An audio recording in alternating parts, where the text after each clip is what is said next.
Hello and welcome to the latest edition of In Our House.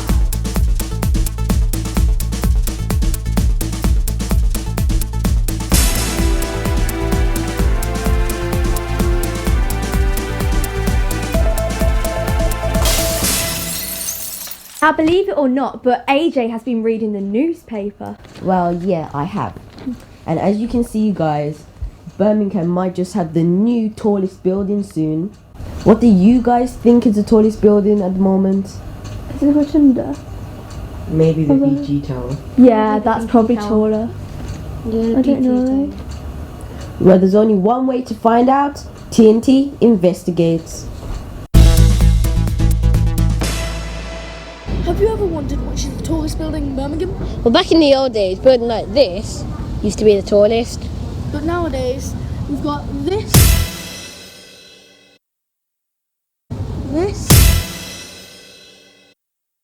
and this. So everywhere you look, there are tall buildings.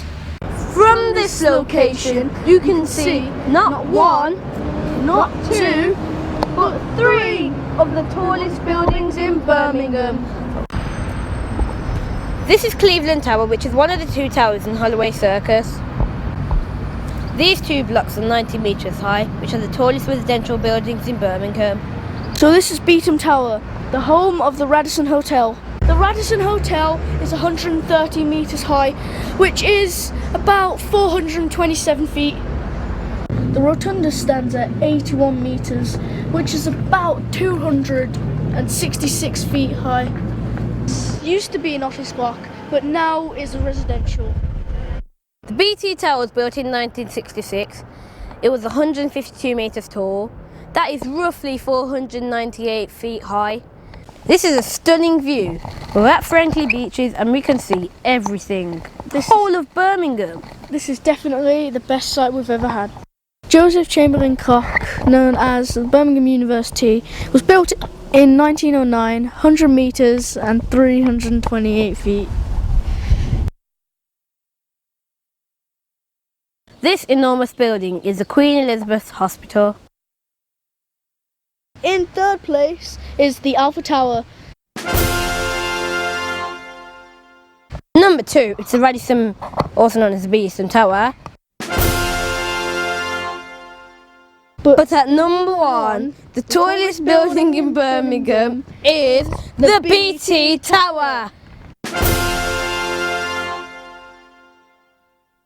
It stands at 152 metres high, which is 498 feet. Our sources have told us that they are building even taller buildings than the BT Tower. Even though it's the tallest building in Birmingham, the Post Office Tower, also known as the BT Tower, looks tiny from here. So amazing. Look at it. I absolutely love it. It's really cool. Anthony Mulholland, TNT News, Franklin Beaches. We have two special guests today, Grace and her mother Jessica. So Grace, why are you here? I want to know what's in this box. What is that? Oh, it's a VHS tape. I remember these old-fashioned things. It's about 20 years ago.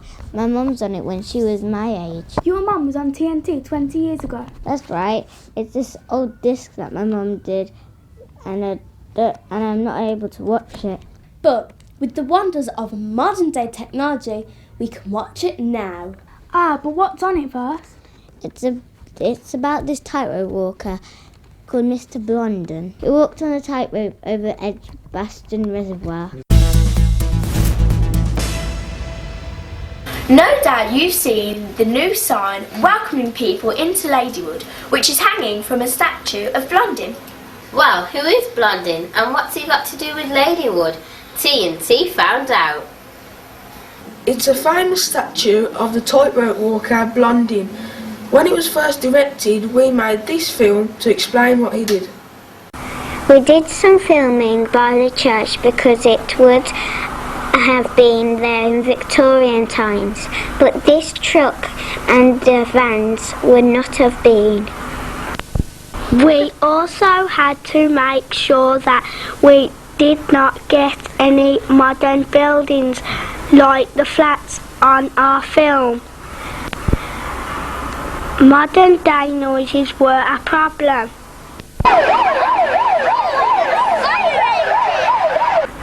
This is what it would have looked like if there was a TV news programme in 1873. Apples, drinks, food.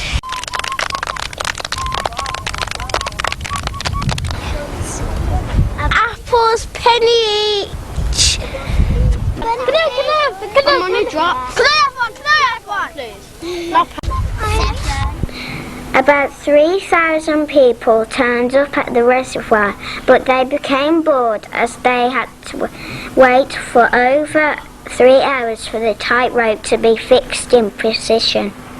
Eventually Mr. Blondin appeared and there was great excitement.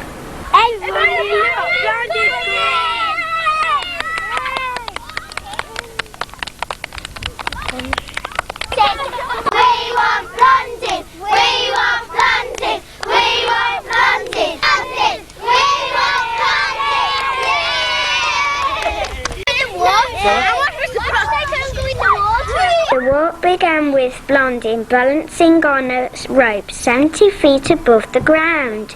He's got to walk a distance of 1,500 feet if he was going to be successful. At first he was very determined and everything went well, but then the rope started to sag and incredibly it dipped into the water. Blondin managed to keep his balance and the crowd cheered as he continued his walk for another 15 minutes before reaching the end.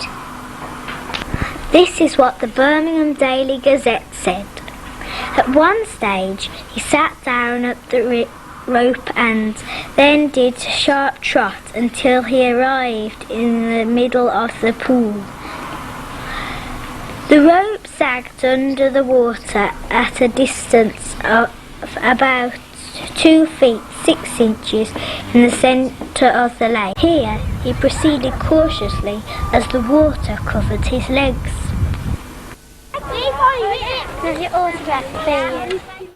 So, did you think TNT would still be going after 20 years? Well, I'm really pleased that it is because I'm glad that I've been able to see this footage now. So thank you very much for your help. So, I wonder if you'll be watching this in 20 years' time. Now, for this week's bad spelling mistake. Looks like for teacher we're having bacuettes with carrot. What an amazing combination. We can have it with burger we had earlier. Delicious.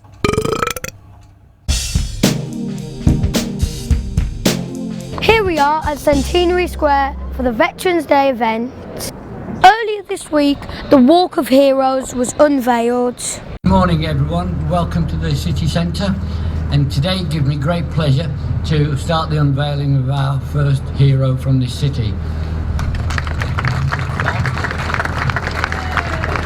TNT spoke to some of the people who were involved. So, why do you think it's important that we are here today? I think it's important because we need to remember the bravery of those people who are responsible for us being a free country, and that means that we can go and talk and criticise and complain and agree with what we want to do without any fear of being executed on that basis. Can you tell us a bit something about the people the person who you're going to unveil today? Yeah, the person I'm unveiled is a man called Sergeant Knight, who attacked a machine gun post to save all his men, and he was awarded a Victoria Cross. And to achieve what he achieved is absolutely fantastic, and you cannot really get into your own mind the bravery of what it must took these people to do this. And to have young children like you here today speaking to us, it just shows you without his bravery this wouldn't be happening. It's not just people from the world wars that were heroes. People who fought in Afghanistan were heroes too. And this man won a medal. He was no ordinary medal winner. His medal was the Great Bravery Medal, the George Cross, Whilst in Afghanistan, he activated the tripwire linked to a bomb. He dived on top of it and his rucksack cushioned the blast. This saved not only his life, but the lives of 3 of his fellow servicemen. Automatically a sense of extreme fear, I think, when I looked down at the ground and realised there was a grenade with a pin pulled at my feet. So it was one of those where I had to have a split-second decision what to do. Had a quick look round, realised there was no real place to take cover, and there was 2 guys initially right behind me, and a third just a bit further back. So obviously I felt a little bit guilty for setting the device off, so I thought the best course of action for everyone, including myself, probably was to lay right next to the grenade, point my body armour towards it with my day sack, and take the brunt of the explosion and see what happens from there. When I was on the ground, it was a case of just gritting my teeth, waiting for the explosion, and had that deep gut feeling of, oh, this is going to hurt, or I'm in serious trouble now. And what did it feel like when it went off? Like someone running up to you and kicking you in the back really hard, along with a loss of hearing, ears in extreme pain with a throbbing head, and my body aching, smell of burning. So just total disorientation really. Matthew's own mom spoke exclusively to TNT. With me now is the mother of Lance Corporal Matthew Croucher. So Margaret, how did you feel when Matthew was awarded his the George Cross? I felt very proud. We went to Buckingham Palace and we met the Queen, and Prince Philip was there as well, and some very important people getting medals. So yes, very proud indeed. And how did you feel when you heard what Matthew had done? I didn't feel surprised, in actual fact, because he's the sort of chap that when he's with his comrades, his mates, he feels that they're all part of one band, and he feels they're like a family, and that they will do anything to help each other. So it didn't really surprise me. We moved from Solihull to Birmingham when he was 18 months old, and initially he went to the Blue Coat School, and then we moved to Acox Green, where he went to Gilbertstone Primary, and then subsequently on to Linden School in Solihull. Well, when he was at school, he decided that he wanted to join the forces, and at the age of 13 he went into the ATC, the Air Training Corps, so we thought perhaps he would join the RAF, but it was his decision. He wanted to join the Royal Marines. And when I asked him why the Royal Marines, he said, because they only take the best and I want to be the best. So he joined the Royal Marines. He took a long time to do his training. He had a few injury problems, glandular fever included, but he got there and proved his worth when he got in the regular forces. Here comes the march past behind me.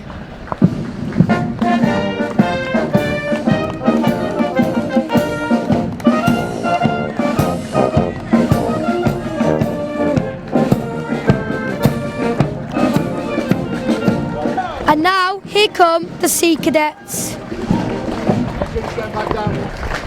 And now here come the standard bearers from the British Legion.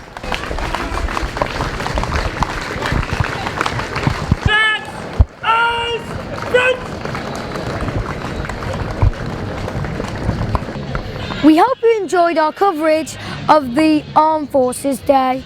Joshua Dowling, TNT News, Centenary Square. You are watching In Our House by TNT News, and now this. This week's origin of street names is not just about one street, but nearly 24 of them. Yes, that's right. Birmingham once had a horse racing course that closed down 50 years ago. Not many people know that Birmingham once had a race course. Perhaps that's because it closed down 50 years ago. Houses were built on the site of it, and we have discovered the streets have been named after famous racecourses and racehorses. None has been to meet Chris Pitt, a racing enthusiast. The most lasting part is that virtually all of the names on that estate are named after famous racehorses or famous race courses, mostly Derby winners and Grand National winners, but you'll find a Doncaster Way, a Sandown Road, a Cheltenham Drive, or race course names. Some of the others are quite interesting. Tolya Close. Tolya was the 1952 Derby winner. Arkle will need no introduction to many people as the most famous steeplechaser there's ever been. Derby winners like Papyrus won in 1923. Trigo was also a 1920s Derby winner. Hyperion, there's a road named after him, one of the most famous Derby winners in 1933, also became one of the greatest stallions that ever lived. Pinzer, there's a road there named after Sir Gordon Richards' only Derby winner in 1953. Grand National winners too. Kilmore was Fred Winter's second Grand National winner in 1962. Ayala won the following year, 1963. Sundew, 1957 Grand National winner. So there's that collective link. And the main feeder road that winds round the estate, Reynoldstown Road, that's named after a horse that was won the Grand National in 1935 and 1936, and until Red Rom came along in the 1970s, he was the last dual Grand National winner.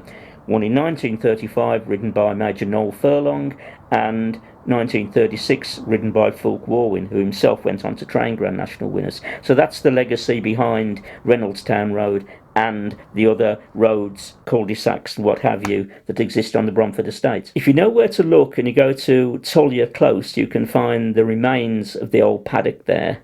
The outline of the paddock can still be seen, nigh on 50 years since it was last used. You'd need a fairly vivid imagination to imagine the likes of Josh Gifford, Lester Piggott, Fred Winter, Scobie Breesley riding round there, but it certainly does exist. And they're off in the reinvented Birmingham plate over the side of the Bromford Bridge Racecourse. The leading two are neck and neck, but may not be furlong. It's Lester Piggott who's flown in from Folkestone earlier today, alongside Lichfield-born Greville Starkey that are making the running. It's Greville Starkey by a short head and a very long neck. Welshman is going to win the final race. And Plantation Inn is trailing in, and he'll go into the record books as the answer to the quiz question, which horse finished last in the last ever race at Bromford Bridge? And you can see an extended feature on Birmingham's racecourse on Big Centre TV's new local history series, Doorstep History. Now time for Adults Do Stupid Things. Recently, an air steward smuggled 26 passports into this country. And the saddest thing is that he smuggled them in his underwear. And that's the news in briefs.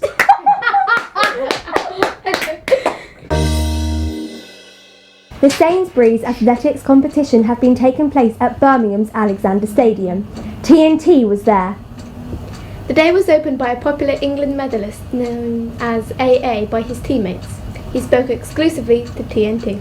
I actually got chased by a dog. It was one of those odd things where someone sees you, at the right time in the right place, I guess, and kind of gave me some advice where to go. And lucky enough, that was Sutton Arena down in London, and kind of picked up from there. So Leslie Alder was my coach. He was a hurdles coach actually. Tried me on the hurdles. I wasn't any good, and I actually just fell in love with running. Really, just one of those things that we all do. But when you don't necessarily know how good you can be or how good you are. But in the grand scheme of things, I was okay. You got to love about sport is that it's all about opportunity, and given the day and age that we live in, there's more than enough opportunities out there. People are looking for the next champion as opposed to expecting them to come to them. So just try everything, give everything a go, and 100% effort in everything you do, and make sure you enjoy it. Because if you don't enjoy it, you're not going to last long, because it will get to a stage where you don't want to do it anymore. So I love what I do. I'm never going to stop enjoying it. And when I do have my moments where I'm a bit down, I remember as to why I'm doing it, and it's because I love the sport and I love everything that I'm doing with it. Excellent. Just tell me a little bit about some of your most successful championships. Nothing's ever been a straight line for me, and most things won't ever be for most athletes. For me personally, I think last year was a great year in the sense of what happened. We got a medal at the World Relays in Bahamas, Commonwealth Relay medal, European individual bronze over the 100 metres, and relay gold. Being a part of the most, the best team at European Championships ever, British team. Being a part of that was amazing. I mean, the way that everything culminated at the same time, with all the athletes doing what they need to do at the right moment in time, was such a lovely year last year. I think we're all familiar with the Oxford English Dictionary, and this week they've added 500 new words. Let's see if you're familiar with them. What do you think it means? I think it means the episode that's on the web. Yeah, that makes sense. Yeah. That's what I thought when I first saw it. Go juice. Is that like on the go juice? No, I don't know. I have no idea. Maybe it's So go juice is tea or coffee that you have in the morning, like breakfast or cereal to get you going. Hyperlocal. Maybe it means a very popular local show. You could say we are hyperlocal. Yes! I heard this at the beginning when we first started the TV broadcasting. We as TNT are going to be a hyperlocal news program for our Ladywood and Birmingham, soon more like the Black Country. Oh, that's so cool. And the next word is jeggings. Is that Oh, I love jeggings. Leggings and jeans. Whoever invented them is a genius. Or a jegginess. When you no idea, you know. Volunteerism. I think it's basically when you go and like save the tigers, so it's like you volunteer to go and help. So you know the earthquake in Nepal. And the next word is freegan. Freegan? Vegan? Yeah. Do you think that's like when they like those people they don't like waste, so they like eat free A freegan's someone who eats things that are going to be thrown away because they just don't like waste. So it's as if they are a food recycler.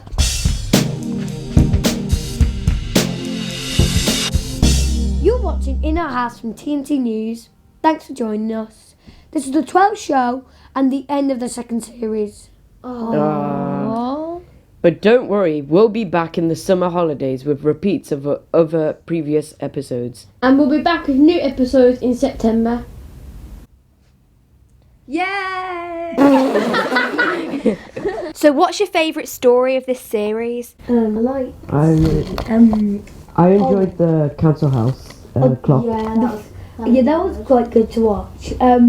I love the feature on cycling and that was really good. Yeah. And the green walls was good as well. I enjoyed doing that. I think the Dragon Boat Festival was the best. I think that was the best one. Yeah. So let's have a look at the Dragon Boat Festival. Welcome to the 16th Dragon Boat Festival at Bringley Place.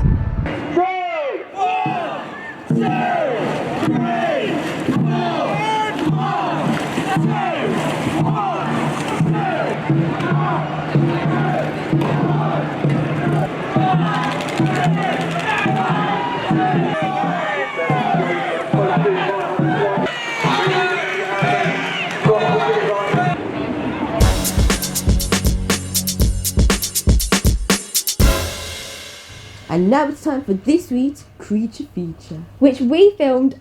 Birmingham Conservation Wildlife.